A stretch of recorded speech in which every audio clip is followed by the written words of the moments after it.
सो hey guys, सभी को मेरी राम राम। तो मैं फिर से हाजिर हूँ आप लोगों के बीच में एक नई वीडियो के साथ में। कहते ना कि आपकी ज़िंदगी में तब तक कुछ बदलाव नहीं आ सकता है, तब तक कुछ नहीं बदल सकता है जब तक आप अपने आप को नहीं बदलते हो, अपने आप को चेंज नहीं करते हो। अगर कुछ पाना चाहते हो, कुछ करना चाहते हो, कुछ आगे बढ़ना चाहते हो ना, तो सबसे पहले अपने आप में बदलाव लाना पड़ेगा, अपने आप को बदलना पड़ेगा।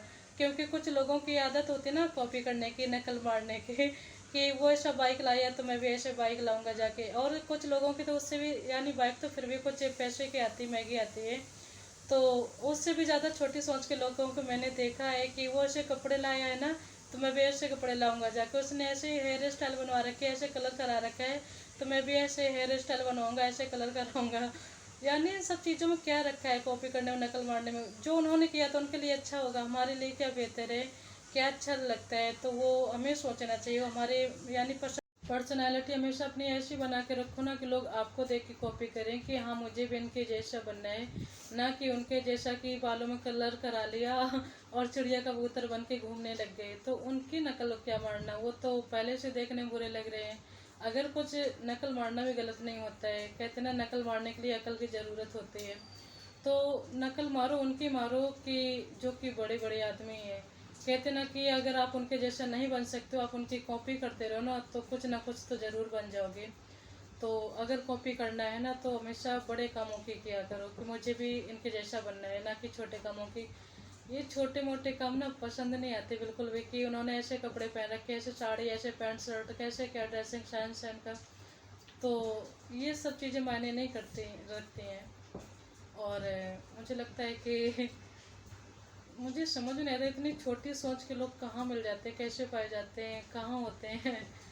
और इसीलिए कहते हैं ना कि जीवन में बदलाव लाना बहुत ज़्यादा ज़रूरी होता है। हम सबको तो नहीं बदल सकते हैं, पर अपने आप को ज़रूर बदल सकते हैं। अगर हम दूसरे की कॉपी करते रहेंगे ना, तो हम अपने आप से कभी वाकिफ़ नहीं हो पाएंगे, अपने आप को कभी नहीं पहचान पाएंगे। इसलिए अपने पसंद के कुछ काम करना सीखो, अपने हुनर को पहचानना सीखो कि हमारे लिए क्या ज़रूरी है, हम क्या कर सकते हैं। तो हर किसी के अंदर कुछ ना कुछ एक नई चीज़ होती है, नया हुनर होता है, पर लोग दूसरे के कामों को ज़्यादा पसंद करते हैं। तो मुझे लगता है कि जो आप बेहतर तरीके से कर सकते हो ना, तो आप उसे करिए। और जो आप बेहतर तरीके से कर सकते हो ना, तो उस काम को आप बहुत आगे तक ले जा सकते हो, क्योंकि वो आपकी पसंद है, वो चीज़ आपके मन से निकल रही है, आप अपने हिसाब से कर रहे हो, ना कि दूसरे के हिसाब से। दूसरे के हिसाब से अगर हम काम करेंगे ना, वो काम करना बंद कर देगा, तो इसका मतलब हमारी भी गाड़ी वहीं पर रुक जाएगी। तो अपने आप को कभी रुकने मत दो। जीवन में सबसे कठिन काम होता है अपने आप से मिलना, अपने आप को पहचानना, खुद से वाकिफ होना। हम दूसरों के बारे में तो अच्छी तरीके से जानते हैं कि कौन कैसा है, पर अपने बारे में हर कोई नहीं जानता है। ये जानने वाले जो अपने ऊपर ध्यान देते ना, जो दूसरों से कम मतलब रखते हैं, तो अपने आप को बेहतर तरीके से जानते हैं। हम सारा वक्त निकाल देते हैं दूसरों को पहचानने में, दूसरों को समझने में, समझाने में। अगर हम वही टाइम अपने आप को देना शुरू कर देंगे ना, तो हमें शायद दूसरे से पूछने की ज़रूरत नहीं पड़ेगी, और दूसरे की नकल मारने की ज़रूरत नहीं पड़ेगी।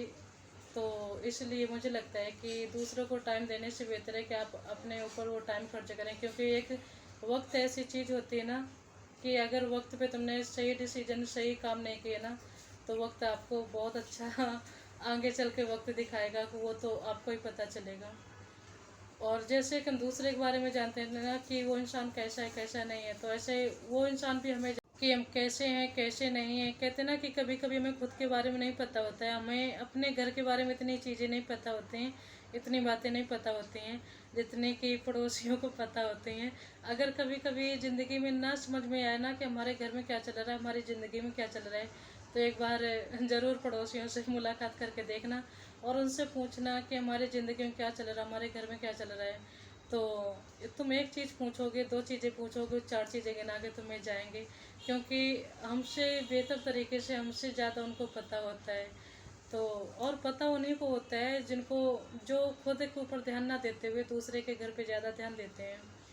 तो मुझे लगता है कि दूसरे के घर पे ध्यान देने से क्या, सिर्फ थोड़ी देर एंजॉय कर सकते हो, अपने मन को तसल्ली दे सकते हो। क्योंकि इंसान को ना दूसरे के घर की नॉलेज लेने में, यानी जानकारी लेने में बहुत ज़्यादा मज़ा आता है। अगर उतना टाइम खुद पे दिया जाए ना, तो शायद हम कुछ अच्छा कर पाएँ। जैसे कि एक फ़ोन को अपडेट करने की ज़रूरत पड़ती है ना, उसमें बहुत सारी चीज़ें ऐसी होती हैं जो डाउनलोड कर लेते हैं, तो हमें उसे अपडेट करना पड़ता है। ऐसे ही कुछ हमारी ज़िंदगी भी है, यानी जब ये छोटी सी चीज़ अपडेट मांग रही है तो हमारी ज़िंदगी तो बहुत बड़ी चीज़ होती है। तो हम अपने आप को क्यों ना अपडेट कर लें, अपने आप में क्यों ना बदलाव लाएं। तो बहुत ज़्यादा ज़रूरी होता है बदलाव लाना। हाँ, तो बहुत सारे लोग होते हैं माइंड में ऐसी चीज़ें अपनी मेमोरी में भर के रखते हैं। तो इंसान का दिमाग भी एक मेमोरी होता है जो कि हम डाउनलोड कर लेते हैं। उसमें बहुत सारी चीज़ें ऐसी जो कि कहते हैं ना कि बहुत सारी टेंशन हो रही है, टेंशन आप खुद लेते हो, चल के नहीं आती है। तो मुझे लगता है कि सारी टेंशन को निकाल फेंको, खुद को अपडेट करो और अपने आप को बेहतर बनाओ। तो अगर आपके फालतू की चीज़ें भरती रहेंगी ना दिमाग में, तो आपको शायद मन भारी बना रहेगा। इसलिए हमेशा अपने माइंड को फ्री रखो।